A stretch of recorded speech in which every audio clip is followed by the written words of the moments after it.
मैं चला था सुखों की तलाश में, रास्ते में खड़े दुखों ने कहा कि हमें साथ लिए बिना सुखों का पता नहीं चलता है जनाब, क्योंकि हर गुलाब तक पहुंचने का रास्ता कांटों से होकर गुजरता है। मित्रों नमस्कार। आज का वीडियो मैं एक प्रेरक कहानी से शुरू करता हूं। बहुत पुरानी बात है। राजा हर्षवर्धन का राज्य था। वह बहुत बुद्धिमान व्यक्ति थे। उनके दरबार में लोग आते थे, अपने प्रश्नों का उत्तर पाते थे। एक दिन एक बालक उनके दरबार में आया और कहा कि महाराज, यहाँ पर अनेक लोग आते हैं और अपने प्रश्नों का उत्तर प्राप्त करते हैं। मैं भी अपना 3 प्रश्न आपके सामने रखना चाहता हूँ, यदि आप इजाज़त दें तो।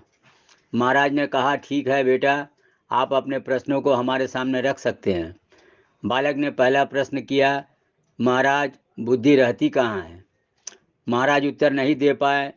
दरबारियों में से कोई बोला, बुद्धि दिमाग में रहती है, तो कोई बोला बुद्धि हृदय में रहती है, तो कोई कुछ और बोला। लेकिन वह बालक संतुष्ट नहीं था। तो महाराज ने मुस्कुराते हुए कहा, ठीक है, तुम ही बताओ।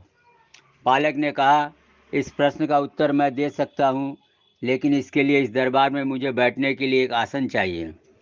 महाराज ने मुस्कुराते हुए कहा कि एक मंत्री का आसन खाली है, तुम वहाँ पर जाकर बैठ जाओ।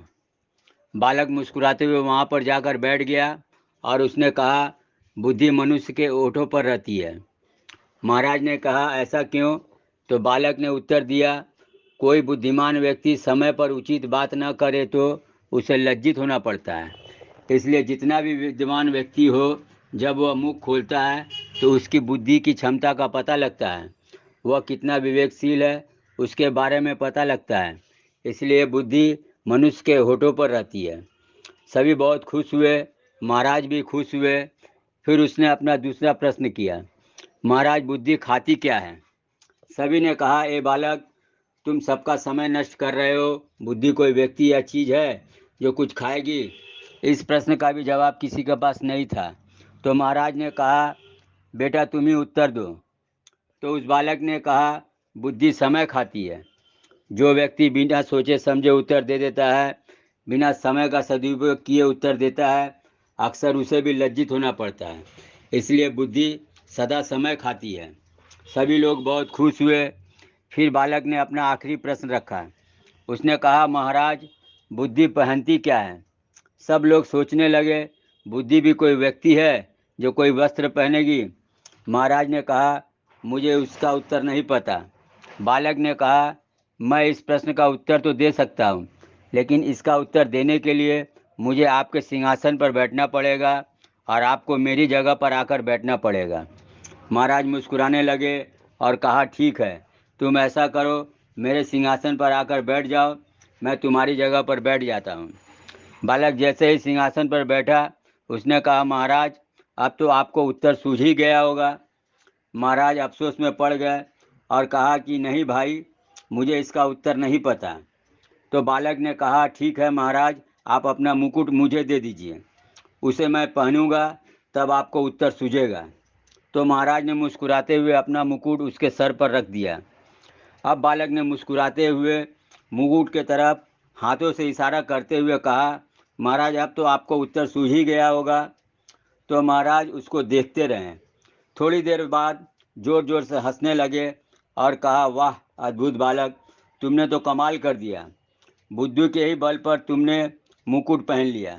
यह सिद्ध कर दिया कि बुद्धि के बल के आधार पर इंसान असंभव को भी संभव कर सकता है। मित्रों, बुद्धि से सद्बुद्धि का ताला खोले, क्योंकि भय रहित होने के लिए बुद्धि चाहिए, सत्कर्म करने के लिए बुद्धि चाहिए, शंका का समाधान करने के लिए बुद्धि चाहिए, संशय रहित होने के लिए बुद्धि चाहिए, भगवत प्राप्ति के लिए बुद्धि चाहिए, ईश्वर का ज्ञान प्राप्त करने के लिए बुद्धि चाहिए, समाधि लगाने के लिए भी बुद्धि चाहिए। हर चीज़ के लिए बुद्धि चाहिए।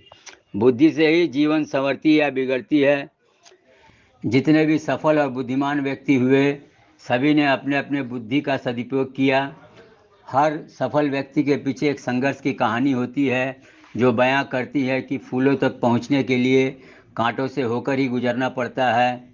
मित्रों, बुद्धि की शक्ति को बढ़ाने के लिए बुद्धि योग को विकसित करें इसके लिए महान ग्रंथ गीता का अध्ययन अति अवश्य करें। गीता में बुद्धि योग का उल्लेख है। मित्रों, गीता को बनाए जिंदगी का आधार, सफल होने के लिए इसका चर्चा करें बार बार। इसी के साथ सभी दर्शकों को मेरा आभार और नमस्कार। जय श्री कृष्णा। धन्यवाद। रमेश पाल, कोलकाता।